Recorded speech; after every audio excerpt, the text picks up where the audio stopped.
Gedung DPRD NTB saat ini hangus terbakar imbas kemarahan massa saat aksi unjuk rasa pada Sabtu 30 Agustus siang.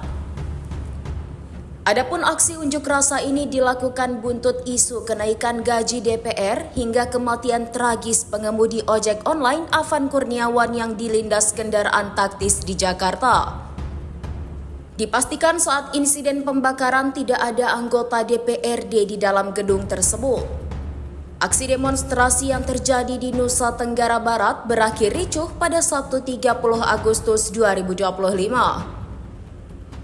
Kerusuhan ini merupakan buntut dari insiden pengemudi ojek online Afan Kurniawan, 21 tahun, tewas usai dilindas kendaraan taktis Brigade Mobil di Pejompongan, Jakarta Pusat pada Kamis 28 Agustus. Kejadian tersebut membuat massa di berbagai kota turun ke jalan dan beberapa wilayah berakhir ricuh hingga terjadi pembakaran di gedung DPR. Di NTB, aksi demonstrasi mahasiswa juga berakhir pada pembakaran gedung DPRD. Massa aksi mulai berdatangan ke gedung DPRD sekira pukul 12.30 waktu Indonesia bagian tengah. Mereka membawa pasukan setelah melakukan demonstrasi di Polda NTB.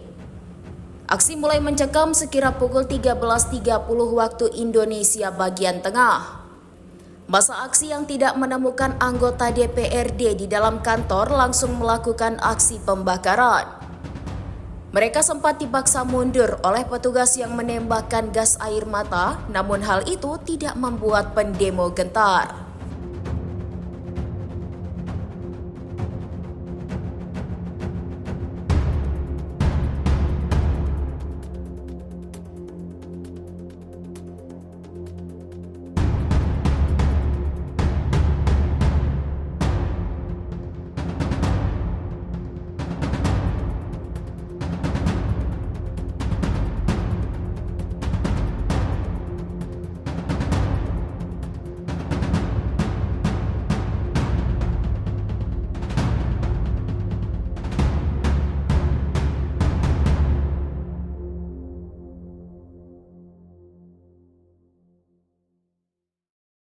Download Tribun X sekarang, menghadirkan lokal menjadi Indonesia.